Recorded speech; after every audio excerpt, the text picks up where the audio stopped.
Praise the Lord. உங்கள் யாவரையும் மீண்டும் காண்பது மகிழ்ச்சி. அருமையானவர்களே, ஒவ்வொரு புதன்கிழமை தோறும் இப்படி இந்த இரவு 7 மணிக்கு நாம் கூடி ஆராதிப்பதின் விளைவு, அதனுடைய மகிமையை நம்முடைய வாழ்க்கையிலே, நம்முடைய ஊழியங்களிலே, நம்முடைய தேசத்திலே பார்க்க முடிகிறது. ஆகவே தேசத்திலே தேவன் நாமம் மகிமை அடையட்டும். யோசித்து பாருங்கள், இந்த தேசத்திலே 30 முக்கோடி தெய்வங்களை வழிபடுகிற தேசத்தின் மக்களின் நடுவிலே கர்த்தர் ஜீவனுள்ள தேவனை ஆராதிப்பதற்கு, ஸ்தோத்தரிப்பதற்கு, துதிப்பதற்கு நம்மை தெரிந்து கொண்டிருக்கிறார். ஆகவே தான் ரோமர் 1 படிப்பது போல, தேவனை அறிந்தும் அவர்கள் மகிமைப்படுத்தவில்லை, ஆகவே உணர்வில்லாத அவருடைய இருதயம் இருள் அடைந்தது என்று சொல்லி பார்க்கிறோம். ஆம், தேவனை மகிமைப்படுத்தாமல் இருந்தால், அறிந்தும் மகிமைப்படுத்தாமல் இருந்தால் நம்முடைய இருதயங்கள் இருளடையும்.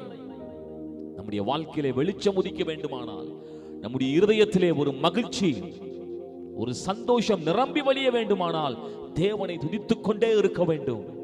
ஆகவே தான் சங்கீதக்காரனுடைய அனுபவம், கர்த்தரை நான் எக்காலத்திலும் ஸ்தோத்தரிப்பேன், அவரை துதிக்கும் துதி எப்போதும் என் வாழ்க்கையில் இருக்கும்.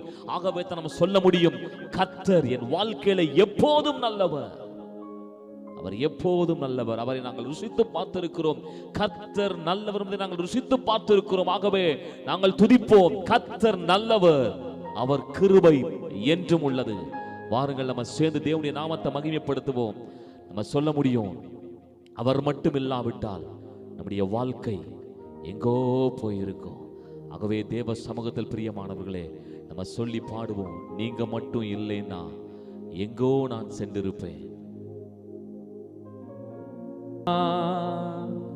அவர் மட்டும் இல்லாவிட்டால் நம்முடைய வாழ்க்கை எப்படி ஆகியிருக்கும்? பிரியமானவர்களே, சிந்தித்து பார்த்தால் அருமையான பக்தர் பாடுவது போலத்தான், மண்ணுக்குள்ளே போயிருப்போம், இந்த உலகமே நம்மை மறந்திருக்கும். ஆனால் இன்றைக்கு ஜீவனோடு கூட தேவ சமூகத்தில் ஆராதித்துக் கொண்டிருக்கிறோமே. ஆண்டவரை பார்த்து சொல்லுவோமா?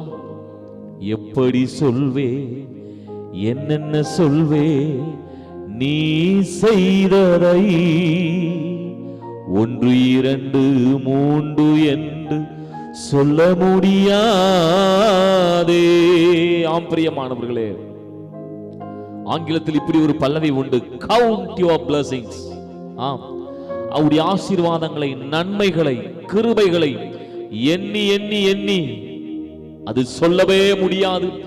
என்னென்ன சொல்வே, எப்படி சொல்வே, நீ செய்ததை சொல்லுங்க சொல்லுங்க, 1 2 3 என்று சொல்ல முடியாதே. ஆகவே தேவனை சங்கீதக்காரன் சொல்வது போல, எங்கள் ஆயுள் நாளெல்லாம் உம்மை நாங்கள் துதிப்போம் அப்பா, நாங்கள் உள்ளளவும் எங்கள் தேவனை கீர்த்தனம் பண்ணுவோம். அப்படி சொல்லி தேவ நாமத்தை மகிமைப்படுத்துவோம். இந்த பாடலை பாடி நம்ம எல்லாம் கர்த்தருடைய நாமத்தை மகிமைப்படுத்துவோம். தேவனை துதித்திடுவோம். சபையில் தேவன் எழுந்தருள ஒரு மனதோடு அவர் நாமத்தை துதிகள் செலுத்தி நாம் பாடிடுவோம்.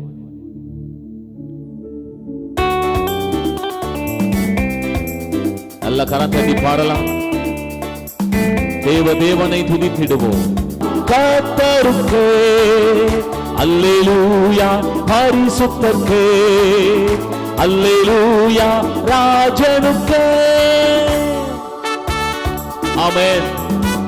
எத்தனை அன்புள்ளவர் நம்முடைய ஆண்டவர். ஆகவே சேர்ந்து பாடலாம்.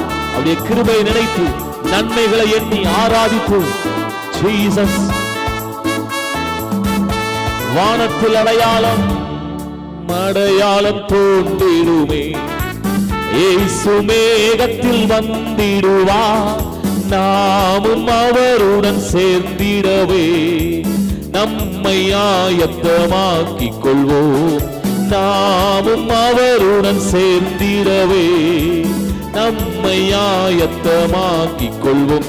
அல்லேலூயா தேவனுக்கே, அல்லேலூயா கர்த்தருக்கே, அல்லேலூயா பரிசுத்தருக்கே, அல்லேலூயா ராஜனுக்கே. ஆமென். அவருக்கே சகல துதியும் கனமும் மகிமையும் புகழும் என்றென்றும் உண்டாவதாக. அல்லேலூயா தேவனுக்கே, அல்லேலூயா கர்த்தருக்கே, அல்லேலூயா பரிசுத்தர்க்கே, அல்லேலூயா ராஜனுக்கே. நல்ல கரங்களை தட்டி கர்த்தரை மகிமைப்படுத்துவோம். கலாத்தியர் 1ஆம் அதிகாரம் 4-5 வசனங்கள் இப்படி சொல்லுகிறது. அவர் நம்மை இப்பொழுது இருக்கிற பொல்லாத பிரபஞ்சத்தினின்று விடுவிக்கும்படி நம்முடைய பிதாவாகிய தேவனுடைய சித்தத்தின்படியே நம்முடைய பாவங்களுக்காக தம்மை தாமே ஒப்பு கொடுத்தார். அவருக்கு என்றென்றைக்கும் உள்ள சதா காலங்களிலும் மகிமை உண்டாவதாக, ஆமென் என்று பவுல் எழுதுகிறதை பார்க்கிறோம். பிரியமானவர்களே, ஆண்டவராகிய கர்த்தர் இந்த பொல்லாத பிரபஞ்சத்திலிருந்து, இந்த உலகம், இந்த பிரபஞ்சம் அழிந்து போகக்கூடியது, பாவம் நிறைந்தது, அசுத்தம் நிறைந்தது. இதிலிருந்து தம்முடைய ஜனங்களை விடுவிப்பதற்கு ஆண்டவர் ஒரு காரியத்தை செய்கிறார். பாருங்கள், அங்கே பிதாவாகிய தேவன் சித்தம் கொள்ளுகிறார். தம்முடைய ஜனங்களை இந்த அசுத்தமான உலகத்திலிருந்து விடுவிக்கும்படிக்கு, பாவத்திலிருந்து பரிசுத்தமாக்கும்படிக்கு இயேசு கிறிஸ்துவை இந்த உலகத்துக்கு அனுப்பின பொழுது, இயேசு கிறிஸ்து தம்மை தாமே ஒப்பு கொடுத்தவராய் இந்த பூமிக்கு வந்து அவருடைய ஜீவனை, இரத்தத்தை நமக்காய் சிந்தினார், மரித்தார். இதற்காய் நாம் எந்த கிரயமும் செலுத்த வேண்டியதில்லை. யோசித்து பாருங்கள், முதல் மனிதன் பாவத்திலே விழுந்தான். பாவத்தில் விழுந்தவுடனே தேவனுடைய வாக்குத்தத்தம் இப்படி சொல்லப்படுகிறது. ஆதியாகமம் 3:15, ஸ்திரீயின் வித்து வெளிப்படுவார். அந்த பாவத்திலே அடிமைத்தனத்துக்கு உட்படுத்தின சாத்தானின் தலையை நசுக்குவார். பிரியமானவர்களே, அப்படித்தான் ஸ்திரீயின் வித்தாகிய இயேசு கிறிஸ்து வெளிப்பட்டு இந்த பொல்லாத பிரபஞ்சத்தினின்று, இந்த உலகத்தினின்று, பாவத்தினின்று, அசுத்தங்களினின்று நம்மை விடுவித்திருக்கிறார்.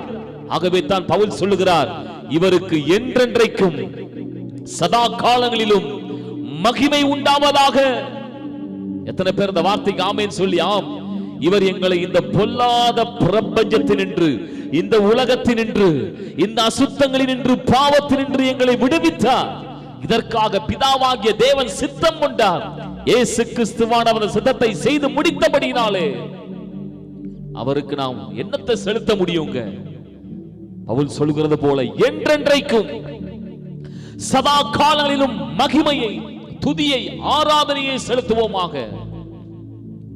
இந்த நாளிலும் கூட அருமையான தேவ ஜனங்களே, நான் இப்படி சொல்லுவேன், தேவனை துதிப்பதற்கு நமக்கு அவர் தந்த ரட்சிப்பு ஒன்றே போதும். ஆயுள் முழுது துதித்தாலும் அது போதவே போதாது. ஆகவே நம்மை விடுவித்த ஆண்டவர், நம்மை ரட்சித்த ஆண்டவரே, அல்லேலூயா தேவனுக்கே, அல்லேலூயா கர்த்தருக்கே, அல்லேலூயா பரிசுத்தர்க்கே, அல்லேலூயா ராஜனுக்கே. கர்த்தரை நம்ம துதித்துக் கொண்டே இருக்கும் பொழுது, நம்முடைய வாழ்க்கையிலே அவர் தந்த ரட்சிப்பிற்குள்ளே நம்முடைய சகல ஆசீர்வாதங்களும் அடங்கி இருக்கிறது. எப்படி ஒரு தண்ணீர் தொட்டியிலே தண்ணீர் முழுவதுமாய் நிரப்பப்பட்டிருக்கும் பொழுது அந்த வீட்டில் உள்ள எல்லா குழாய்களிலும் நம்ம தண்ணியை எப்போதும் பிடிக்க முடியும். அதே போலத்தான் ரட்சிப்பிற்குள்ளே சகல ஆசீர்வாதங்களும் உண்டு. நம்முடைய பாவங்கள் மன்னிக்கப்பட்டது அந்த சிலுவையில் இயேசு கிறிஸ்து இரத்தத்தினால் தான். நம்முடைய வியாதிகளுக்காக காயங்களை ஏற்றுக்கொண்டது, நம்முடைய சாபங்களுக்காய் முள்முடியை ஏற்றுக்கொண்டார், நம்முடைய தரித்திரியத்திற்காய் தரித்திரிய கோலமாய் தொங்கினார்.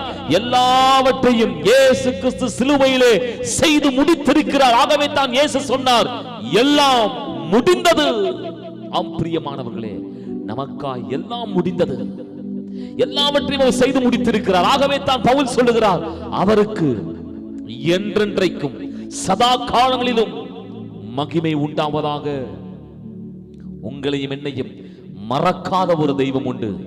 ஆகவே நீங்கள் கலங்கிட வேண்டாம், திகைத்திட வேண்டாம். உங்க சூழ்நிலைகளை மாற்றுகிற தெய்வம் ஒருவர் உண்டு. ஆகவே தேவ சமூகத்தில் சொல்லுவோம், என்னை மறவாத தெய்வமே, உம்மை நாங்கள் மகிமைப்படுத்துகிறோம் சொல்லி கர்த்தரை நாம் எல்லாரும் மகிமைப்படுத்தி கர்த்தரை ஆராதிப்போம். ஹல்லேலூயா. அவர் மறவா. ஆமென். நம்மை ஒருபோதும் மறவாத தெய்வம். உணர்ந்து சேர்ந்து நாமத்தை மகிமைப்படுத்தி பாடலாமா? மறவா. நான் உங்களை பார்த்து சொல்லுகிறேன், அவர் மறப்பதில்லை.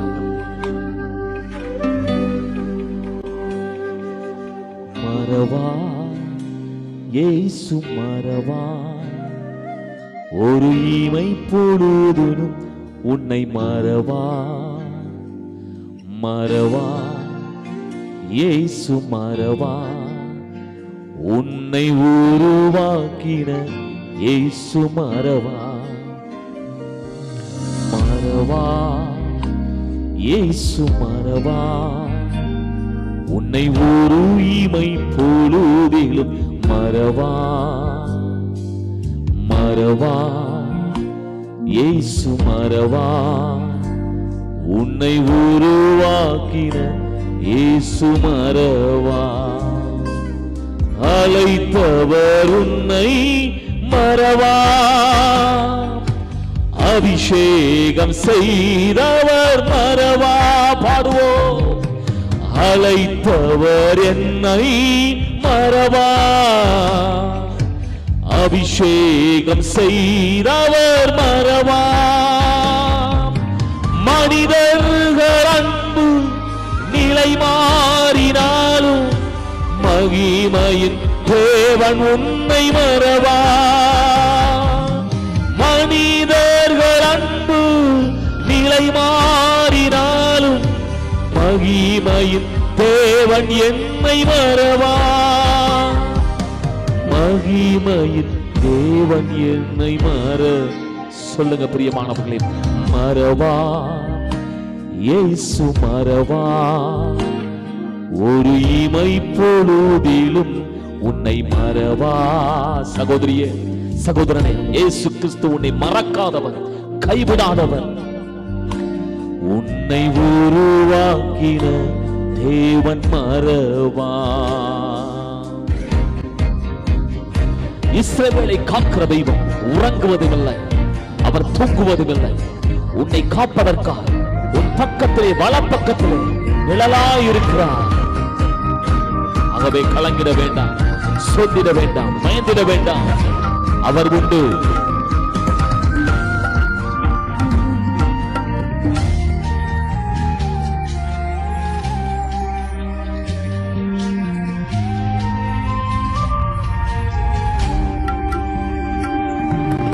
தரிசனம் தந்தவர் மறவா,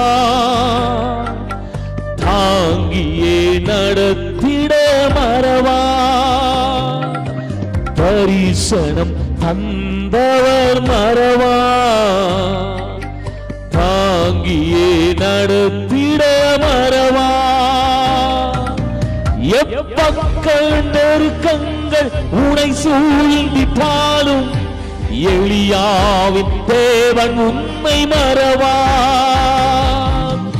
எப்பக்க நெருக்கங்கள் நம்மை சூழ்ந்திட்டாலும் எலியாவின் தேவன் நம்மை மறவா. எலியாவின் தேவன் நம்மை மறவா. மறவா இயேசு மறவா, ஒரு இமை பொழுதிலும் உன்னை மறவா. மறவா இயேசு மறவா, உன்னை உருவாக்கின தேவன் மறவா. அருமையானவர்களே, தேவ சமூகத்தில் ஆராதித்துக் கொண்டிருக்கிறவர்களே, இந்த பிரபஞ்சத்தில் நம்மை விடுவிக்க முடியாது. பிதாவாகிய தேவன் சித்தம் கொண்டு நம்முடைய ஒரே பேரான குமாரனை அனுப்பி அந்த சிலுவையில் எல்லாவற்றையும் நமக்காய் செய்து முடித்த அந்த இயேசுவானவர் நமக்கு இருக்கும் பொழுது நமக்கு என்ன கவலை? நமக்கா எல்லாவற்றையும் செய்து முடித்திருக்கிறார். அதினதி நேரத்திலே எல்லா காரியத்தையும் அவரே செய்து முடிப்பார். விசுவாசித்தவருடைய சமூகத்திலே சொல்லுவோம், என்னை மறவாதவரே.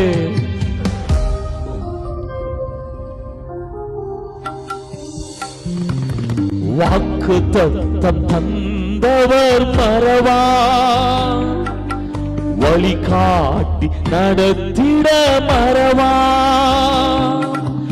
வாக்கு தத்தம் தந்தவர் மறவா, வழி காட்டி நடத்திட மறவா. வானமும் பூமியும் நிலை மாறினாலும் வார்த்தையை நிறைவேற்ற மறவா. வானமும் பூமியும் நிலை மாறினாலும் வார்த்தையை நிறைவேற்ற சொல்லுவோம் வார்த்தையை நிறைவேற்ற மறவா. மறவா இயேசு மறவா, ஒரு இமை பொழுதிலும் மறவா. மறவா இயேசு மறவா, உன்னை உருவாக்கின இயேசு மறவா. மறவா இயேசு மறவா, இமை பொழுதிலும் மறவா. மறவா இயேசு மறவா. நம்முடைய வாழ்க்கையிலே எல்லாவற்றையும் அதினதி நேரத்தில் நிறைவேற்றுகிற அன்பின் தெய்வம், வல்லமையின் தெய்வம் நமக்கு உண்டு. எத்தனை பேர் சொல்ல முடியும்? என்னை உருவாக்கின தேவன் மறவா, என்னை வழி நடத்தும் தேவன் என்னை மறவா, என்னை ஆசீர்வதித்த தேவன் என்னை மறவா. ராம் பிரியமானவர்களே, வாக்களித்தவர் வாக்கு மாறாதவராயிருக்கிறார். யோசித்து பாருங்கள், 17வது வயதிலே வாக்குத்தத்தத்தை பெற்றவன்.